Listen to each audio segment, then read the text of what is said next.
Hi friends, I'm K. Prakash, Associate Professor, working in the Department of Mechanical Engineering in SNS College of Technology, Coimbatore. Today we are going to discuss about the steam nozzle. So before going to the topic, let us have some small discussion about nozzle.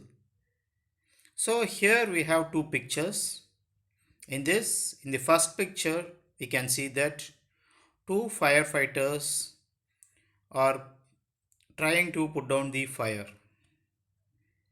So here what is the condition is that the temperature near the fire is very high. So the source to put off the fire is the water or a liquid. It has to be sprayed on the fire to put off. But due to the high temperature, the firefighters are not able to go nearer. So what is the condition required now is they have to stay far away so that the velocity of the fluid is to be increased. That is, the velocity of the water is to be increased. So that in that we have to install a small device called as a nozzle.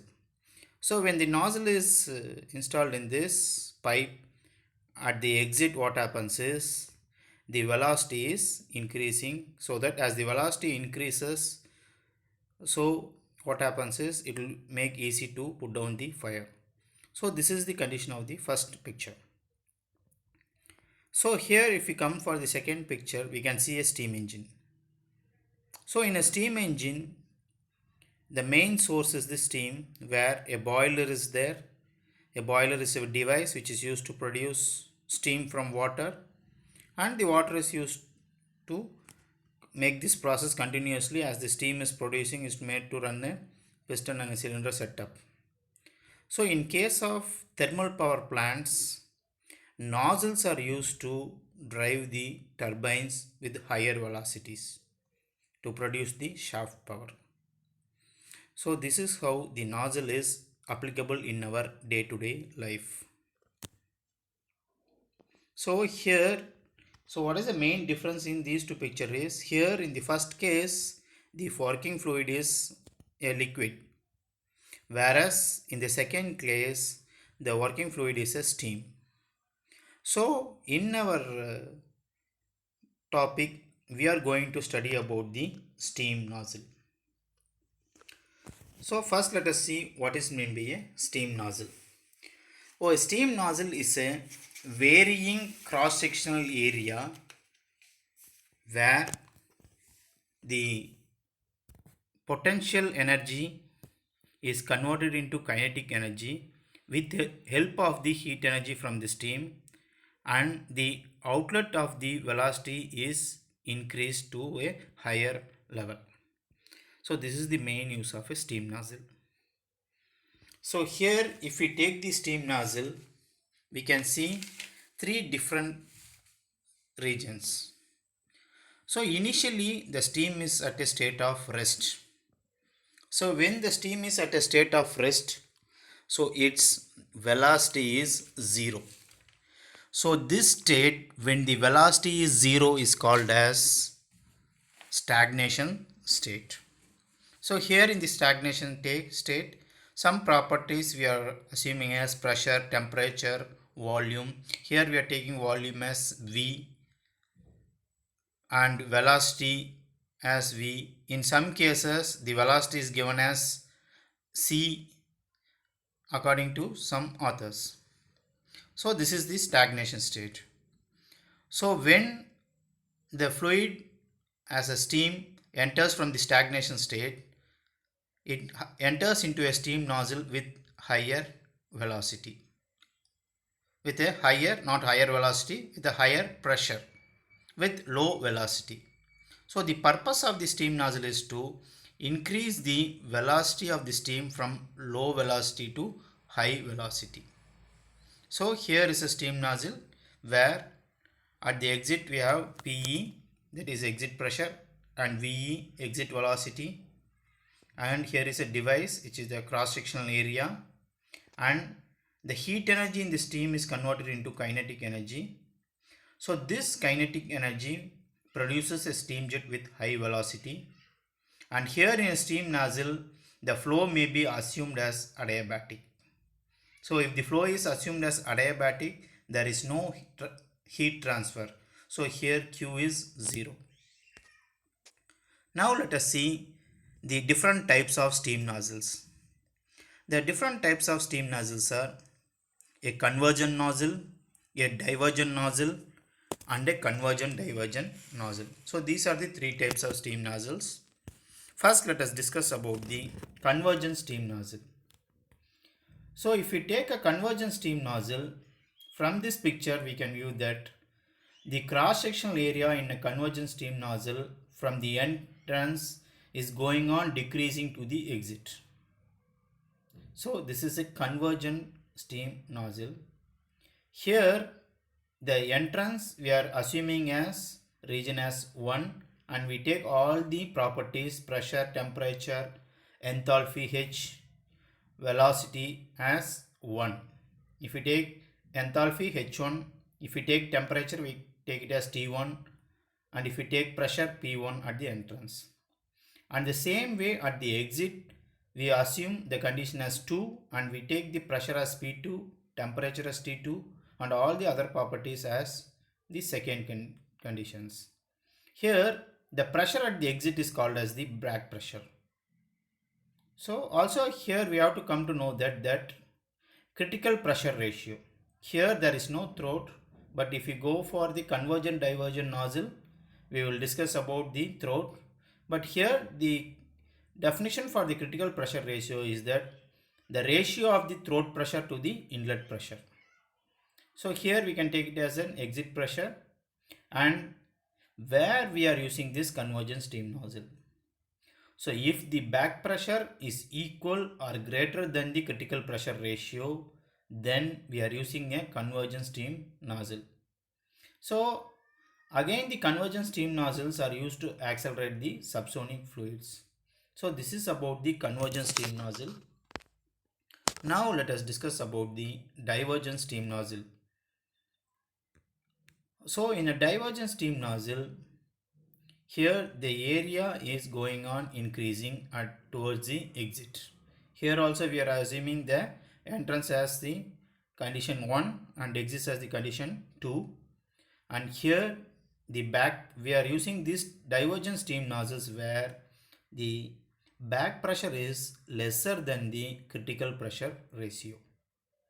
And other thing is it slows down the subsonic fluids. And the third one is that it accelerates the sonic and supersonic fluids. So here we are considering that Mach number is greater than 1. So this is about the divergent steam nozzle. Now we are coming about the convergent divergent nozzle. In the convergent divergent nozzle, we can infer from this picture that there are three different regions. Initially, if there is here in the entrance, the area is converging and somewhat constant at the middle, and again it diverges. So here it is initially it is a convergent region, and a region is area is constant, so that region is called as a throat, and then the area of the nozzle diverges. So that divergent area is called as the divergent region. So here we have to assume that at the entrance we have to take the conditions as 1 and all the properties as, if we take pressure as P1, temperature T1 and enthalpy H1. Whereas in the throat the area is constant and we take all the properties at the throat as condition 2 in case of convergent divergent nozzle. So here the pressure is P2, temperature is T2 and the enthalpy is H2. And at the exit we take the condition as 3 and all the properties at the exit we take it as P3, pressure P3, temperature T3, velocity V3 or C3 and enthalpy H3. So this is the main difference between the CD nozzles and the convergent type nozzles. So here the condition is 1, 2, 3. We are assuming the conditions as first, second and third. So here the main thing is the throat where the area is constant. So why we are choosing this convergent divergent nozzle? So in a convergent divergent nozzle, because of the higher expansion ratio, addition of divergent portion produces a steam at higher velocities as compared to a convergent nozzle. So this is the significance of the convergent divergent nozzle. Okay. So other two main things of the steam nozzles is we will discuss. So steam nozzle velocity. So how this velocity of the steam nozzle is acquired? So initially it transforms a portion of energy of steam into kinetic energy. So the heat energy the steam is converted into kinetic energy. So where this is applicable for a steam nozzle, where it is used. So in the impulse turbine, it directs the steam jet of the high velocity steam against the blades, which are free to move in order to convert the kinetic energy into shaft work. So the blades are made to be free to move so that when the steam strikes the blades, so the blades begin to rotate, whereas here the kinetic energy of the steam is converted into mechanical energy. So in the reaction turbines, the nozzles which are free to move discharge the high velocity steam. So this reactive force of the steam against the nozzle produces motion and work is obtained. So this is the main significance of the steam nozzles. So now we can see how to derive the exit velocity of a steam nozzle. Here for this we are assuming the steady flow energy equation. In the steady flow energy equation, we know that always the energy in is equal to energy out. So here we are assuming that for the inlet conditions, we are assuming a convergent nozzle where the picture is given at the bottommost right side. See this diagram, there is an entrance and an exit. So all the conditions at the entrance is taken as 1 and the exit is taken as 2. So according to this nozzle, we are taking the enthalpy as H1 and the kinetic energy as half V1 square for the entrance and the potential energy as ZZ1 and the Q is the heat. So this is for the energy in for the inlet conditions. For the exit, we take enthalpy as H2 and the kinetic energy as V2 square by 2 and potential energy as ZZ2 and the work done as dW.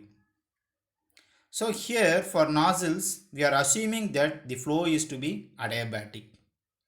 So as the flow is adiabatic, there is no heat does not flow outside the system or heat does not comes inside the system. So therefore the heat supplied Q is 0. Also in the steam nozzles, only the steam is moving inside and the velocity increased, but no mechanical work is carried inside a steam nozzle.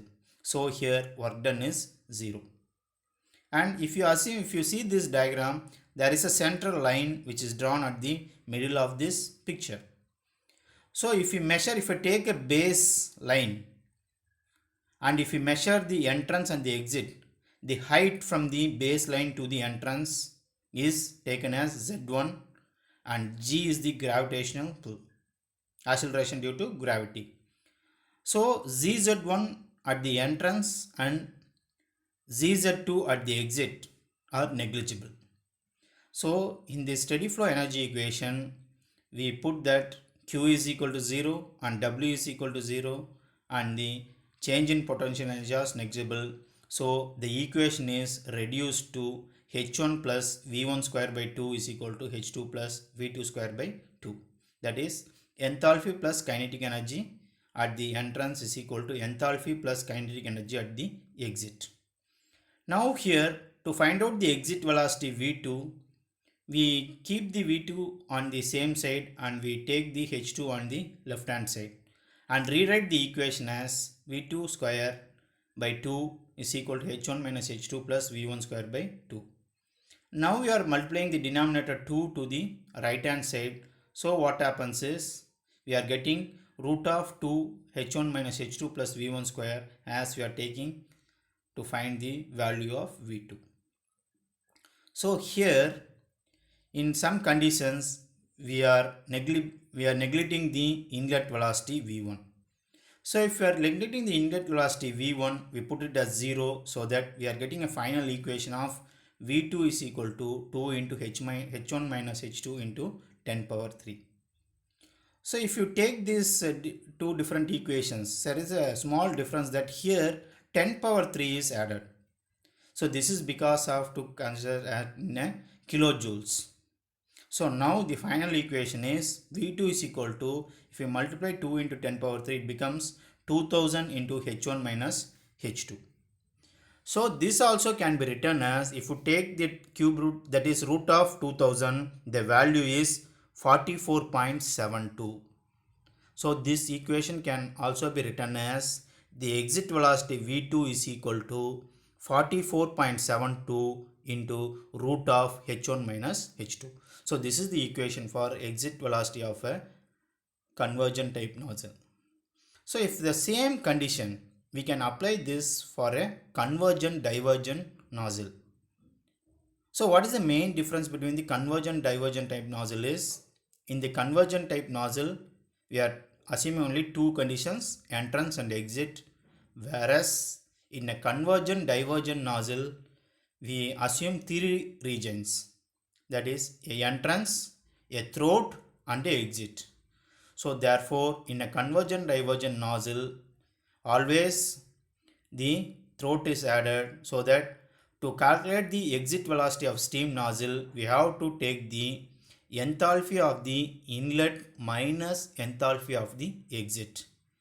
Therefore in a convergent divergent nozzle, the exit is 3, therefore we take the enthalpy value as h3, so that the formula is the exit velocity v3 is given as root of 2 into h1 minus h3 into 10 power 3. So this is how we are calculating the exit velocity of the steam nozzle. Now let us discuss about the discharge through the nozzle. So to discuss about the discharge, let's assume that P1 be the initial pressure of the steam and V1 be the initial volume of the steam, and P2 may be the steam pressure at the throat. Always 2 is throat in the CD type nozzle, and V2 be the volume of the steam, small v we are considering as the volume, and we can take A as the cross sectional area of the nozzle at the throat. If we consider for inlet, it is A1, for exit it is A2, and here we are assuming that here in this CD type nozzle or any nozzles, the steam flowing through the nozzle follows approximately the equation PV power n is equal to constant, whereas the n value differs for the different kind of steams. Now let us see what is meant by critical pressure ratio. So the critical pressure ratio is that the ratio between the throat pressure and the inlet pressure. So here the throat pressure is P2 and the inlet pressure is P1. Therefore P2 by P1 is equal to 2 by n plus 1 the whole power n by n minus 1. So here for different type of steam, there are three types of steams. One is saturated steam or dry saturated steam, superheated steam or wet steam. So this critical pressure ratio P2 by P1 differs for the type of the steam. So if it is a dry saturated steam, the value of n is 1.135. So when we substitute the value of n is equal to 1.135, we get that P2 by P1 is equal to 0.58. Whereas if it is a superheated steam, we have to substitute the value as n is equal to 1.3, where P2 by P1 is equal to 0.546. But in case of a wet steam, the formula is to find out n is 1.035 plus 0.1 into x, whereas x is equal to dryness fraction. So here the dryness fraction in steam, the dryness fraction value is given, then definitely it is a wet steam. We can put this dryness fraction in this and we can find out the value of n. So another condition is that they may ask you that when will the discharge will be maximum. So always the discharge will be maximum at the critical pressure ratio P2 by P1, or at this condition the discharge will be maximum at this condition. So this is about the discharge through nozzle or maximum conditions where we can get the maximum discharges. And here we are now discussing about the applications of steam nozzles. So in all the steam flow measuring devices, we are using steam nozzles, and in case of steam turbines, in impulse turbines, to increase the velocity of the steam, we are using nozzles, and in gas turbine also we are using for the same purpose, and in jet engines we are using nozzles, and to rocket engines, to create more velocity we are using at the exit we are using the nozzles, and in some processing plants.